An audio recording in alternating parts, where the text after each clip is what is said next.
자, 실제로 제품이 출시되어야 좀 더 정확한 정보와 임상 경험을 공유 드릴 수 있겠지만 현재로서 추천드릴 수 있는 환자군은 굉장히 성격이 예민하시거나 선명한 시력을 원하시는 분, 약간의 골절 오차도 허용하기 힘든 분들한테 정말 추천을 드릴 수 있을 것 같고요.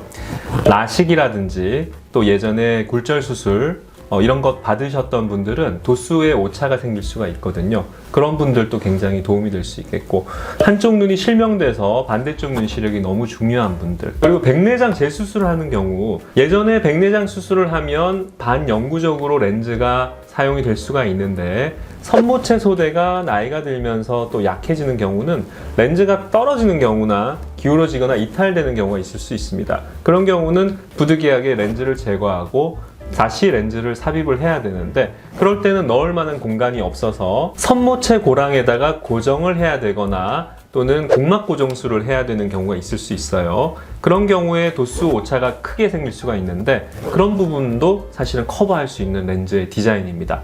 3피스 렌즈라는 것은 광학부가 가운데 있고, 다리는 PMMA라는 플라스틱 딱딱한 그런 재질로 되어 있고, 가운데는 실리콘 재질로 되어 있어서 어떻게 보면 실로 꿰맬 수도 있고요, 또는 최근에 하는 공막에다가 이렇게 그 햅틱을 꽂아 넣는 그런 테크닉을 쓸 수도 있고, 그러면 약간 기울어지거나 이런 것들까지는 보정을 못 하더라도 적어도 굴절 오차는 바로 잡아줄 수가 있죠.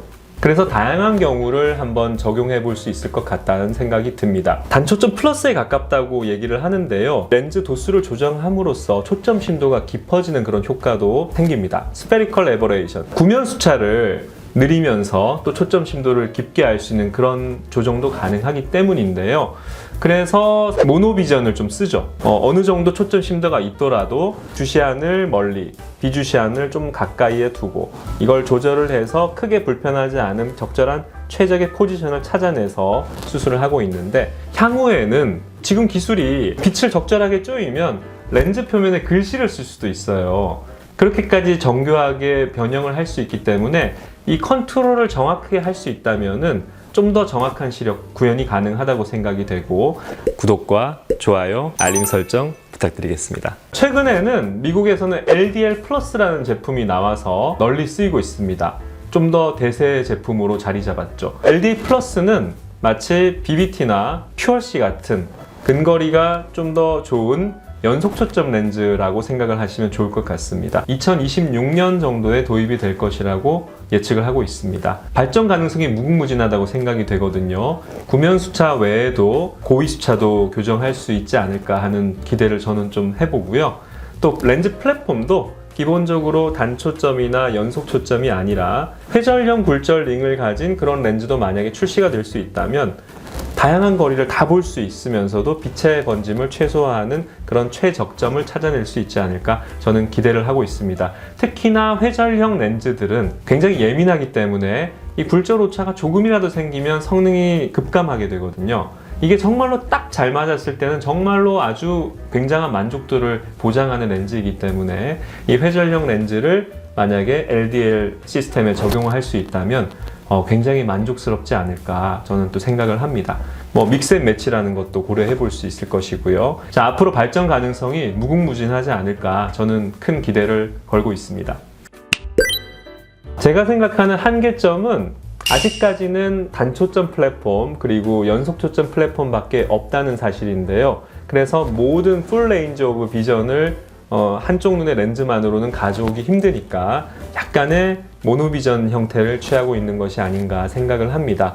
그리고 두 번째는 아마 국내에 도입돼도 가격이 관건일 것 같아요. 굉장히 고가일 것으로 예측을 합니다. 국내 시장 상황이 최근에는 실비의 보전을 받기가 어려운 상황이고 여러 가지 경기라든지 변수가 있기 때문에 도입되는 그런 비용 자체가 얼마일지가 저는 되게 이 렌즈의 초기 보급에 굉장히 영향을 많이 줄 것이라고 생각을 합니다. 그러니까 정확한 건 아니지만 미국에서 백내장 수술 다낭 기준으로 약 한 2,500불 정도, 그리고 이 렌즈의 추가 프라이스를 약 5,000불 이상을 부담을 해야 된다고 합니다. 그러니까 한쪽 눈에 적어도 1,000만 원 이상은 훌쩍 넘어가게 되는 것인데, 국내에 실제로 도입이 됐을 때 어느 정도 가격대를 형성할 수 있을지가 사실 관건인 것 같고요. 그리고 미국과 조금 다른 시스템.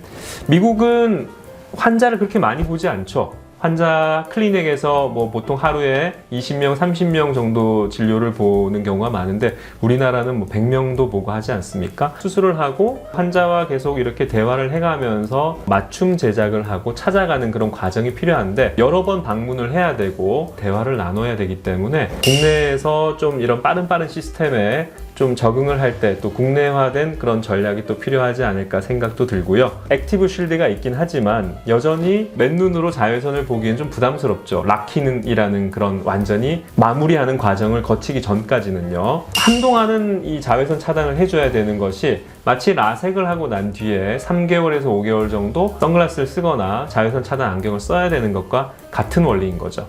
그래서 수술하고 안경을 벗고 싶은데 당분간은 좀 참아야 된다.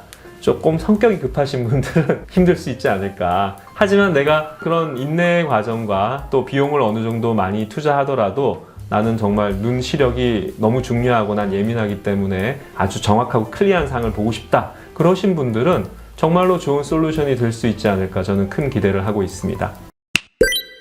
기본적으로 도수를 조절하는 원리가 그 실리콘 옵틱 광학부 안에 있는 마크로 모드를 이동시키고 중압을 시키면서 렌즈의 모양을 변형하는 것이기 때문에 동공이 작은 분들은 수술을 할 수가 없어요.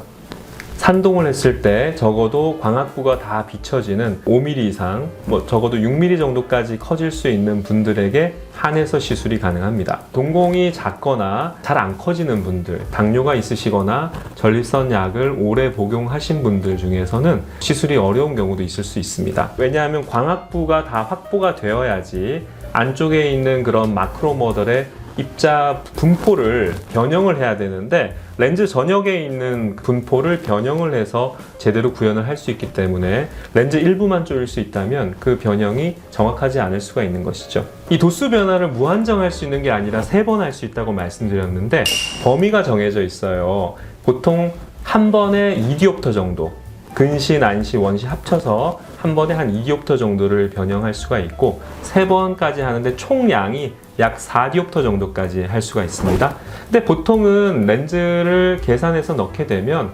보통 0.5디옵터 이내로 떨어지거든요.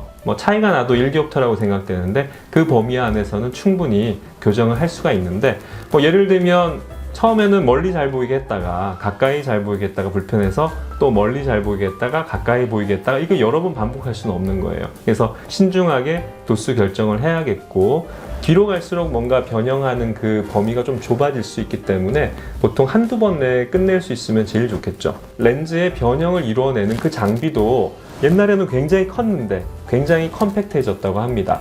테크놀로지가 상당히 팬시하고 국내 도입 때도 많은 분들이 또 찾으실 수도 있겠다 그런 생각이 들었습니다. 안과는 이런 테크놀로지가 가장 최초로 접목되는 그런 분야이기도 하고 저도 굉장히 그런 기술에 관심이 많고 적극적으로 도입을 하는 그런 유저로서 충분히 한번 고려를 해보도록 하겠습니다.